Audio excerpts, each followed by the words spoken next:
Contrario a la creencia popular, la historia afroamericana no comenzó con la esclavitud en el Nuevo Mundo.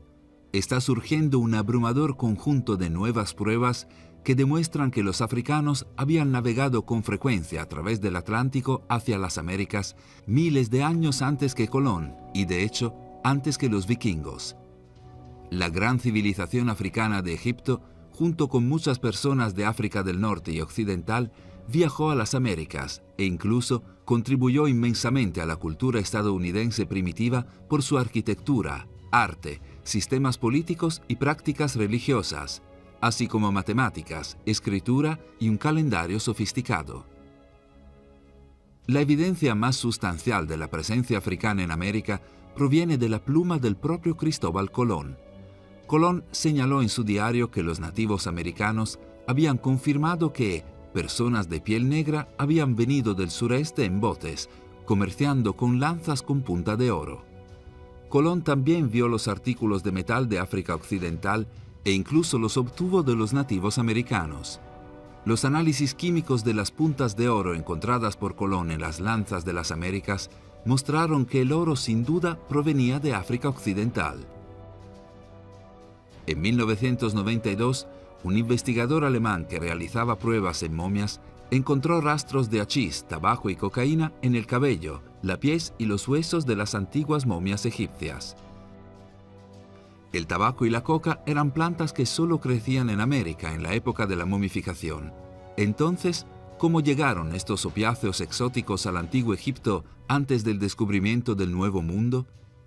Esta pieza crucial de evidencia demuestra que las civilizaciones antiguas no solo estaban interconectadas en el pasado distante, sino que también se establecieron rutas comerciales elaboradas hace miles de años. Quizás el descubrimiento más famoso de todos es la antigua colonia egipcia encontrada en el Gran Cañón. Este extraordinario descubrimiento apareció en la portada de la Arizona Gazette en 1909. Dos arqueólogos encontraron una serie de extrañas cuevas en la región del Cañón de Mármol del Gran Cañón.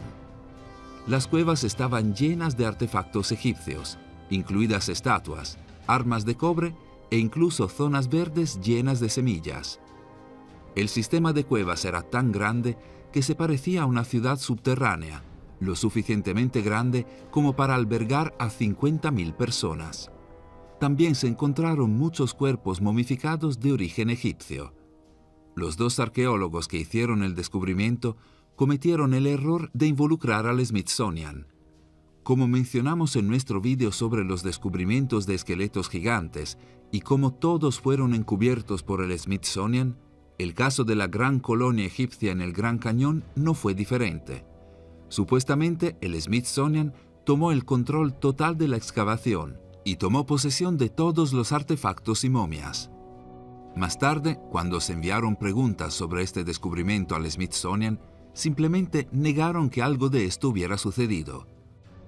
Dijeron que no tenían registros de los arqueólogos que encontraron la colonia, ni del descubrimiento en sí. La historia quedó en el olvido, y el status quo histórico de que las civilizaciones antiguas no estaban lo suficientemente avanzadas como para viajar a las Américas aún permanece. Si los antiguos egipcios pudieran organizar viajes transoceánicos a gran escala, ¿no encontraríamos más evidencia de sus viajes? Bueno, la encontramos. Es solo que los académicos convencionales se oponen firmemente a los descubrimientos, mientras los etiquetan como engaños elaborados. Un ejemplo de esto es el intrigante conjunto de jeroglíficos egipcios ubicado en Australia, conocido como los glifos de Gosford. Se cree que el intricado conjunto de símbolos fue tallado hace unos 5.000 años por antiguos egipcios que visitaron Australia. Fueron escritos en el estilo arcaico de las primeras dinastías, un estilo que se ha estudiado muy poco y es intraducible para la mayoría de los egiptólogos. Sin embargo, los egiptólogos Mohamed Ibrahim y el codirector de la escuela Kemit, Youssef Abdel Hakim Avian, que han estudiado los antiguos jeroglíficos egipcios toda su vida, fueron capaces de descifrar el enigma. Trabajaron con un grupo de personas para traducir los misteriosos grabados, y el resultado fue increíble. No solo los misteriosos jeroglíficos egipcios antiguos en Australia son auténticos, sino que describen con precisión varios símbolos antiguos y variaciones gramaticales que, de manera crucial, ni siquiera estaban documentados en los textos jeroglíficos egipcios hasta 2012, lo que demuestra que los glifos no son un engaño, ya que las personas de la década de 1900 no podrían haber usado este estilo de escritura. Las civilizaciones antiguas son mucho más avanzadas de lo que pensamos. La gente de la India antigua, por ejemplo, conocía la Inglaterra moderna y la llamaban la isla de los acantilados blancos. Su Vishnu Purana describe para asombro de muchos partes de Europa, América e incluso las zonas polares norte de nuestro planeta. El famoso mapa de Piri Reis, que fue creado por un almirante otomano en 1513 utilizando conocimientos antiguos perdidos de la Biblioteca Real, representa con extrema precisión el norte y el sur de América y, lo más sorprendente, representa la tierra de la Antártida antes de que estuviera cubierta de hielo. Piri Reis declaró además que había utilizado 10 fuentes árabes antiguas y 4 mapas indios para crearlo. La civilización olmeca fue la primera civilización significativa en Mesoamérica, y algunos historiadores la consideran la cultura madre de México. Esta civilización aparentemente fue dominada por africanos, ya que es mejor conocida por las colosales cabezas africanas talladas en el centro de México, que sirven como evidencia aún más de que los africanos navegaron hacia el Nuevo Mundo en la antigüedad.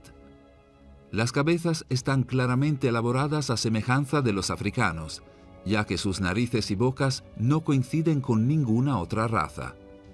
La misma civilización que creó estas cabezas gigantes también fue responsable de presentar el lenguaje escrito, las artes, la astronomía sofisticada y las matemáticas a la civilización mesoamericana.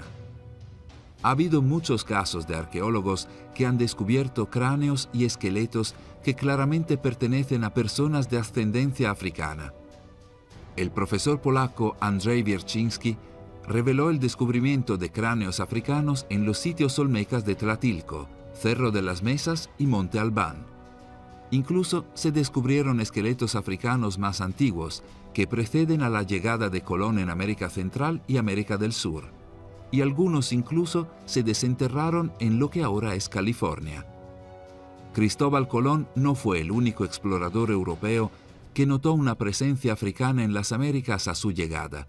Los historiadores revelan que al menos una docena de otros exploradores, incluido Vasco Núñez de Balboa, también dejaron constancia de haber visto a personas negras cuando llegaron al Nuevo Mundo.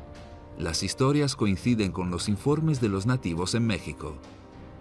Nicolás León, una eminente autoridad mexicana, registró las tradiciones orales de su pueblo y, en última instancia, realizó un seguimiento de una prueba fundamental de que los negros llegaron al Nuevo Mundo mucho antes que sus homólogos europeos. Sus informes revelaron relatos de nativos que decían que los habitantes más antiguos de México eran negros. Casi todas las razas estadounidenses creían comúnmente que los negros visitaban su continente y tienen muchos trabajos para designarlos.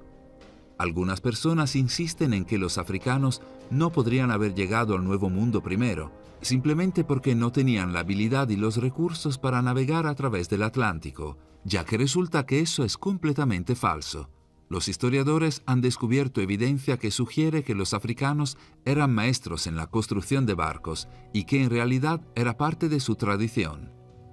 Hace tan solo 6.000 años, el vasto desierto del Sáhara estaba cubierto de pastizales que recibían muchas lluvias.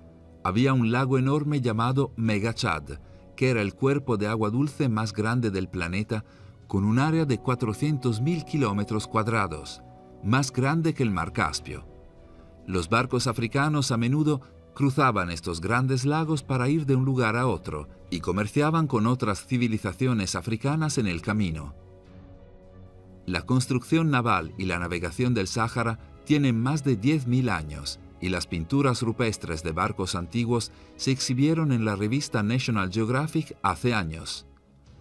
Los antiguos reinos de África Occidental tienen una larga historia de comercio a vela, lo que hizo aún más probable que eventualmente expandieran su comercio a las Américas. Con esas habilidades de construcción naval y las habilidades de navegación que fueron notadas por otros historiadores de la época, el mito de que los africanos no habrían podido navegar hacia el Nuevo Mundo queda oficialmente desacreditado. Como explicó el Dr. Julian Whitewright, arqueólogo marítimo de la Universidad de Southampton, el viaje desde África en barcos antiguos fue una tarea bastante plausible, basada en las capacidades del buque de la época y el material histórico que indica que tuvo lugar. Después de expandir su comercio a las Américas, los africanos ciertamente dejaron su huella, ya que pronto se descubrieron cosas como el algodón nativo africano en toda América del Norte. Como puedes ver, numerosas pruebas que apoyan la idea de que las antiguas civilizaciones africanas tenían la capacidad de realizar viajes transoceánicos en el pasado distante, dejan pistas que los investigadores de hoy finalmente están recogiendo. Ubicado en el Museo del Seminario de Sherbrooke, en Quebec, Canadá, hay un conjunto de piedras misteriosas con inscripciones libias en ellas. Según muchos que las han investigado, estas piedras ofrecen evidencia concluyente de que ni los vikingos ni Colón viajaron primero a América, sino una cultura del norte de África hace 2500 años. En el momento del descubrimiento, las piedras, considerablemente desgastadas, estaban cubiertas con 2 líneas de una escritura desconocida. El profesor Thomas Lee, arqueólogo de la Universidad de Laval, descifró las inscripciones y confirmó que estaban escritas en escritura libia. Dijo: «Los libios habrían estado operando, en mi opinión, desde Cartago, que era una ciudad fenicia en ese momento». Agregó que las inscripciones sugieren que una antigua expedición desde África llegó a la zona después de navegar por el río San Francisco. Las inscripciones están escritas en un formato llamado bustrófedon, en el que se lee la primera línea de izquierda a derecha y la siguiente línea de derecha a izquierda. El profesor Howard Fell, del Departamento de Zoología Comparada de la Universidad de Harvard, también creía que el mensaje estaba en libio desde el norte de África y se traducía de la siguiente manera: «Hasta ahora, nuestra expedición viajó al servicio del señor Hiram para conquistar tierras. Este es el registro de Ata, quien alcanzó este gran río, amarró este barco y grabó estas palabras en piedra». El Dr. Fell es mejor conocido por su trabajo en la epigrafía del Nuevo Mundo y cree que varias inscripciones en las Américas solo pueden explicarse por un extenso contacto precolombino con las civilizaciones africanas del Viejo Mundo. El trabajo del profesor Fell fue, como era de esperar, rechazado por la mayoría de los profesionales convencionales que rechazan firmemente la noción de que los exploradores africanos llegaron a los continentes americanos hace unos 2500 años. El profesor Fell también dijo que la referencia que se encuentra en las antiguas inscripciones africanas, tierras bárbaras en el fin del mundo, describe definitivamente las Américas. La tablilla de Davenport fue desenterrada en un túmulo funerario en 1877 en Iowa. Contiene un tallado de la llamada ceremonia de apertura de la boca, que es de origen nubio y egipcio. El Dr. Barry Fell, un erudito de Harvard con una afición por los escritos antiguos, dijo que los exploradores egipcios y libios navegaron por el río Mississippi y dejaron esta tablilla de piedra escrita. Según el profesor Fell, la tablilla de Davenport contiene un texto trilingüe en idiomas egipcio, púnico-ibérico y libio. Por supuesto, los arqueólogos convencionales lo condenaron como una falsificación y negaron que los africanos descubrieran América. En su libro América antes de Cristo, Antiguos colonios en el Nuevo Mundo, el profesor Fell supuso que la tablilla de Davenport se remonta a la dinastía 22 o Libia del Imperio Egipcio, un periodo de exploración en el extranjero.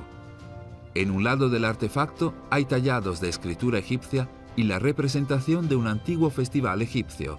En el otro lado hay una imagen de 2 obeliscos egipcios, una pirámide y animales africanos. En el libro Los primeros estadounidenses eran africanos, evidencia documentada, el Dr. David Imhotep escribe sobre el festival representado. Dijo: Las similitudes religiosas aquí son numerosas y a veces no solo son similares, sino idénticas al Festival Djed del Antiguo Egipto. Esta ceremonia se remonta, sin embargo, antes de Egipto a Nubia, porque el dios egipcio Osiris es parte de la ceremonia. Eso significa que el Festival Djed precede incluso a Egipto. La otra tablilla que mencionamos es la tablilla de Pontotoc, que representa los rayos vivificantes del sol descendiendo sobre la tierra debajo. Este símbolo es muy similar al símbolo de Aten de los egipcios. La estela también tenía inscripciones de Eugen Punic suficientemente legibles para revelar las frases. Cuando Baal-Ra se levanta en el este, las bestias están contentas y, cuando él oculta su rostro, están disgustadas. Si podemos imaginar que los vikingos visitaron América en la época medieval, ¿por qué no iban a hacer lo mismo los fenicios, libios, egipcios u otras culturas antiguas de navegación? Te vamos a contar la historia de Mansa Abu Bakr II, del Imperio de Malí, que cedió su trono para explorar el Océano Atlántico y finalmente llegó a las costas de América. Mansa Abu Bakr II fue un gobernante del siglo XIV del Imperio de Malí en África Occidental. El siglo XIV fue una época en la que el Imperio de Malí había alcanzado su apogeo. En este periodo, el Imperio de Malí era incluso más grande que el Sacro Imperio Romano. La paz y la estabilidad del imperio pueden haber permitido que ocurriera un episodio bastante extraño en el reinado de Abu Bakr.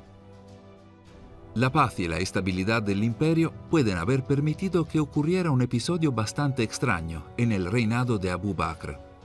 Según el historiador sirio Al-Umari, que conoció a Musa en el Cairo, el predecesor de los gobernantes malienses había abdicado de su trono para poder explorar el Océano Atlántico. Se sabe muy poco sobre la vida de Abu Bakr y el único relato escrito conocido sobre él, en la actualidad se puede encontrar en la obra de Al-Umari, quien registró la ascensión al trono del heredero de Abu Bakr. Una traducción al inglés de la charla de Al-Umari con el heredero de Abu Bakr y cómo ascendió al trono es la siguiente. Entonces Abu Bakr equipó 200 barcos llenos de hombres y el mismo número equipado con oro, agua y provisiones, suficiente para durar años. Me dejó 2 suplentes por él y se embarcó en el Atlántico con sus hombres. Esa fue la última vez que lo vimos, a él y a todos los que estaban con él, y así me convertí en rey por derecho propio. Más tarde, Al-Umari escribe que algunos barcos de Abu Bakr regresaron y contaron historias de la tierra misteriosa y cómo los barcos encontraron un río y entraron en lo desconocido. Si bien el objetivo de esta historia era explicar la forma en que el heredero de Abu Bakr ganó el trono del Imperio de Malí, anunciando el comienzo de un nuevo linaje de gobernantes, parece haber mucho más énfasis en los tiempos modernos en las acciones de Abu Bakr y su descubrimiento de América. Incluso se han presentado pruebas que parecían apoyar tales afirmaciones. Se dice que los nombres de lugares en mapas antiguos, por ejemplo, muestran que Abu Bakr y sus hombres habían llegado en el Nuevo Mundo. Se dice que los malienses nombraron ciertos lugares con sus nombres, como el puerto de Mandinga, la bahía de Mandinga y la sierra de Malí. Sin embargo, las ubicaciones exactas de dichos sitios no están claras, ya que una fuente afirma que estos lugares están en Haití, mientras que otra los ubica en la región de México. A medida que el tiempo nos permite alejarnos cada vez más de la era europea de la exploración y superar una era de prejuicios intelectuales raciales, los historiadores comienzan a reconocer que los africanos eran navegantes hábiles mucho antes que los europeos, contrariamente a la creencia popular. Por supuesto, algunos historiadores occidentales continúan refutando este hecho, porque, consciente o inconscientemente, todavía se aferran a la noción del siglo XIX de que la navegación era un monopolio europeo. Después de todo, la historia te dirá que la navegación es el logro europeo por excelencia, el único esfuerzo del que los europeos están tremendamente orgullosos. La navegación le permitió a Europa conquistar el mundo. La noción de que los africanos negros desafiaron las rugientes aguas del Océano Atlántico y llegaron antes que los europeos al Nuevo Mundo amenaza un sentido históricamente blanco de propiedad sobre los mares. Durante los siglos XIX y XX, varios académicos escribieron libros y artículos sobre este tema e instaron al establecimiento académico a cambiar los planes de estudio de primaria y secundaria en los Estados Unidos para reflejar las grandes contribuciones de los africanos a los primeros años de América. Desafortunadamente, tales súplicas cayeron en oídos sordos, y hoy a los niños todavía se les enseña en la escuela la historia de que Colón descubrió América. Gracias por vernos. Si disfrutaste el video, haz clic en me gusta. Y si eres nuevo, suscríbete y haz clic en la campanita para recibir futuras notificaciones.